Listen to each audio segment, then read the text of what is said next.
It has been an annual standout for the last, 11 years as we approach the 12th New Japan Pro Wrestling Dominion, emanating once again in Osaka from Osaka Joe Hall. Shockers, title changes, surprises galore. This event has been defined by. And tomorrow, expect more of the same. Hello, everybody.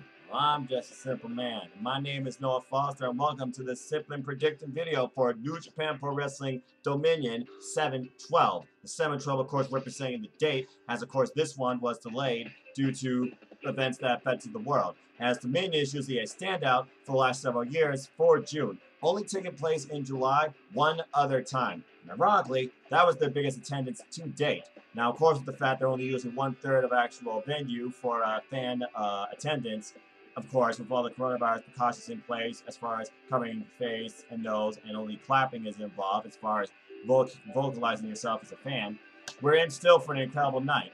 There's supposedly going to be 7 to 9 matches. However, only 3 are officially announced. I'm here to give you my thoughts, takeaways, and predictions for those matches, as well as a couple of my fellow Team NoDQ predictions as well. And also my thoughts on what I think the rest of the card will be. As this is being recorded 7:41 p.m. Eastern Standard Time on Saturday, July the 11th, and Dominion is literally mere hours away, as it will be tomorrow morning, 2 a.m. Eastern Standard Time, 11 p.m. Pacific Time. So literally for y'all on the Pacific Coast, you're getting it the same day. And of course, British Standard Time will be 7 a.m. With that being said, let's go ahead and get started and talk about what is to come and what we think might come. So first off, I want to focus on the matches that are known, starting with the IWGP Heavyweight Tag Team Championships. Golden Star in Kota Ibushi and the Ace of New Japan, Hiroshi Tanahashi, they are the Golden Ace. And they defend their titles, their first defense, I might add, against Dangerous Tekkers, the team of Zack Sabre Jr. and Taiji, the Holy Emperor, representing Suzuki-gun. The history about this match, you know how it goes back. To think that these tag team titles in the very beginning of the year, GOD, they lost out on them at Wrestle Kingdom, and it was Juice Robinson and David Finlay that had them. You go back a little later ahead, and you think that we're going to get a challenge between Hiroshi Tanahashi and Kota Ibushi with FinJuice. Didn't happen, as FinJuice lost the titles to GOD in America during a tour. And then we go into Corrigan Hall in February, and we finally have brand new champions as GOD are shortly dethroned. And the champs now in Hiroshi Tanahashi and Kota Ibushi, they won those titles, only to immediately have their moment taken away from them by the team from Suzuki-gun in Taiji and Zack Sabre Jr. So since February 21st, and the fact this is Ibushi's first actual tag team gold defense and presence, and the Ace having tag team gold after 14 years. Is this it for the Golden Aces already? Are we going to get new tag team champions? Zack Sabre Jr. and Taiji have been messing with these two and got to the best of it every turn. And this match was, of course, made official after Taiji beat both of these guys during the New Japan Cup, which I still can't believe. Could be a breakout year for Taiji. Zack Sabre Jr., of course, he's waiting to face Jon Moxley for the United States title, but I also know he probably wants his British title back, currently held by Will Ospreay. But with that being said, do I see these titles go away right now? And I know that the Ace right now will be the #1 target at his left leg, because it's been worked over the most this entire tour. I am actually going to say that, because I am pro Suzuki-gun, I expect surprises, I expect upsets, I expect turnarounds. But this soon in a tag title run, can it happen? Considering that Dangerous Tekkers were really good and formed last year with an incredible score of 18 points in the World Tag League, and if they pull off their Tenshu Zack Driver, their tag team finisher with the Super Kick Zack Driver combination, I could actually see it happening. But as of right now, I don't see new tag team champions this soon. I feel like that the Golden Ace will pull out the win in the end and successfully retain their titles. Along with that, my good friend, the lovely Cindy G, please follow her at CPC_OK on Instagram and Twitter. She also believes that the champs are going to retain, as well as my brother in Team NoDQ, good brother Chris, shout out to you, bro. He also believes that the Golden Star, are going to retain as well. Golden Ace, Golden Aces, Golden Stars, you can call it whatever you wish, but officially, folks, they are known as, they are known as the Golden Ace, and we'll see what happens. Moving on from there, we go into the story of the never openweight title match, as we have the current champ, Rampage Dragon, Shingo Takagi, facing Sho. This is a match over 1 year build. These two men have been at each other's throats since the opener of Best Super Juniors last year, where Shigeru Takagi got the best of him and had the best run probably ever in Best Super Juniors until the finale. And of course, 90-plus matches into his career, and he was only about 1 year in since he came in 2018. He was virtually unstoppable and undefeated. Fast forward for Best Super Juniors, he becomes a heavyweight, takes on Toji Kojima in his heavyweight debut, and basically just goes all the way, putting himself against anybody that can bring the best fight to him. And he is a heavyweight, and he wins the Never Openweight title this year, first time ever, against Hiroki Goto. Who's there to confront him, though? Sho, who's on commentary. These two never, ever, ever stopped wanting to fight each other. It seems like a test of wills. Shigeru Takagi has already survived one successful defense when you figure about the Never Openweight champions and how long their actual reigns go because of how physically taxing and enduring it is. And he already had a brutal war during New Japan Road with the Stone Pitbull Tomohiro Ishii, and he survived that match. I highly suggest you go watch that. Fast forward now, both men participate in New Japan Cup, Sho and Shigeru Takagi, and Sho beats Shingo in the opener, eliminates Rampage Dragon, honestly probably the first upset for many people in the New Japan Cup. With that being said, as these two kept on going after each other in tag team bouts, and Sho's getting the better of LIJ and Shigeru Takagi, a match was made official, and now Sho gets the challenge for the Never Openweight title.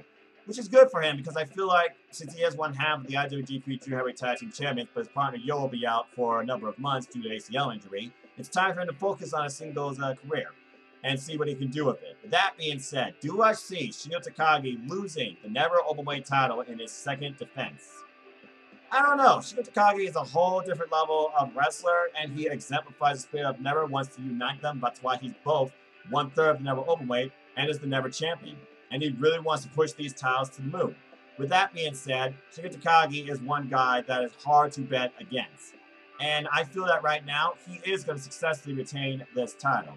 With that being said, Cindy, she believes, and I think it's just because she loves playing 3K, she believes it is Sho's time to really see what he can do as a singles competitor. My good brother Chris believes that Shigeru Takagi is going to retain as well. Are we right? Are we wrong? Only time will tell. We'll have to wait and see. Now, I want to talk about what I think is going to happen on this card, but I can't before we talk about what this show is going to be headlined by. As we finally have our double gold IWGP Intercontinental and Heavyweight Championship match with the current champ representing Los Ingobernables de Japón. Apologies if I butchered that. He defends his title against New Japan Cup 2020 winner in Evil. And there is much more to this than meets the eye, besides the fact that Evil is no longer LIJ. He is Bullet Club. You wonder how long these seats were planned, but let me go and run down a little history for you first off. Tetsuya Naito and Evil, they are originally been part of LIJ for the last 5 years. These two went up in the World Tag League back in 2015 and made it all the way to the finale, only to lose to Great Bash Heel. So, with that being said, that's the team, by the way, of Togi Makabe and Tamaki Homa. Back in 2015 final, they lost out that, okay? And that was a 21-minute bout. The only singles bout that Evil and Naito ever had was in a G1 Climax, and it really brought the two together in a different way. It was G1 Climax Block B action in 2016, where Naito got the best of Evil in a 21-minute bout. Evil, of course, beating Okada this year in the New Japan Cup in over a 30-minute bout with the assistance of Gato and Yujiro, and doing anything possible to win, which was basically his mantra during this whole New Japan Cup run. So now, he finally gets the main event moment at Dominion.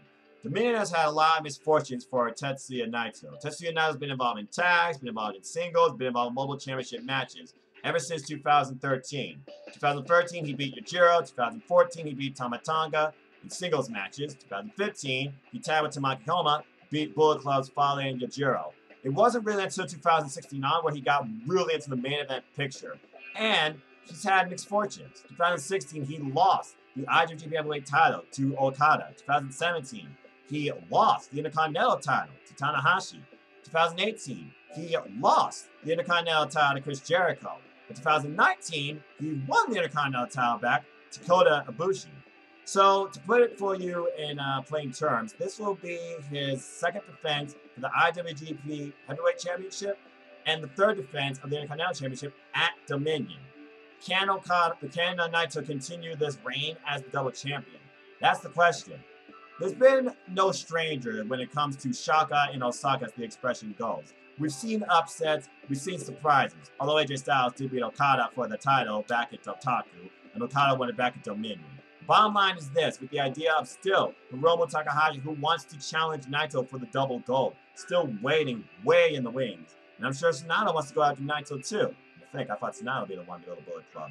Do I see a shocka in Osaka? Can Evo do what Kenta was unable to do during the New Beginning tour? This is one of those that I truly feel could go either way just because of these men's history and you're trying to really build a Bullet Club. But with that being said, I can't compare Evo to Naito. And I can't compare Evo to Kenta. But something inside me truly believes that as of right now, Naito is going to retain the double gold as we start to figure out when G1 Climax is going to come. And to think, this probably was really boiling over and built since G1 Climax last year, when Evo refused to do the fist bumps with LIJ on a number of occasions, only ended up getting 8 points in last year's G1 as well. But with that being said, keeping it simple, I believe Tetsuya Naito is going to retain, one way or another. It will be his toughest, longest physical bout to date. I'm sure it'll be emotionally driven too, despite the fact he's always tranquilo. But that's just my thoughts on that. I think Naito's going to retain, but I feel we're going to have another big surprise before the end of Dominion. And it's going to be probably maybe Bullet Club related. Super curious how his entrance is going to change too. Is he going to change from, you know, his evil type entrance and Cypher and stuff like that?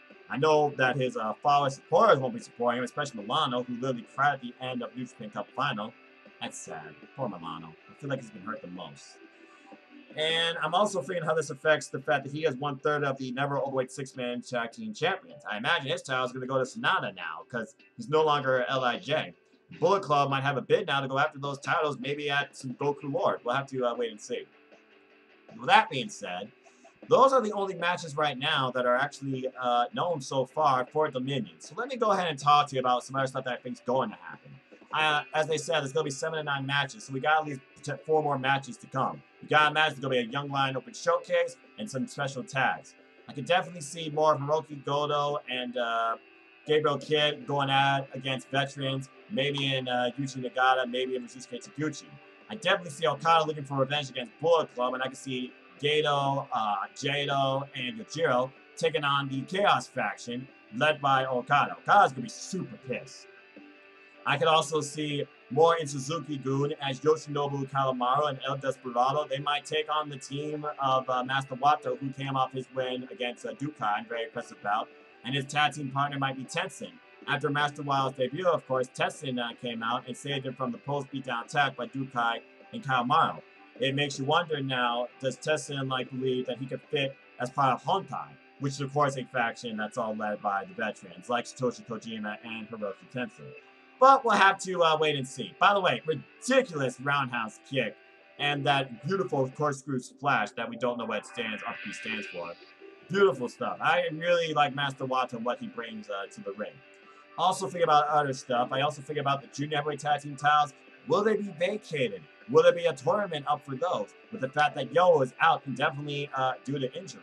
There's a number of things to think about as we go into Dominion, mere hours away. But honestly, we're just going to have to wait and see. And who's the next challenge? Hiromu Takahashi for the IWGP Junior Heavyweight title. Taiji Shimori, maybe? Will you want to go back after that? That'd be an interesting match to set up for. But again, we'll have to wait and see.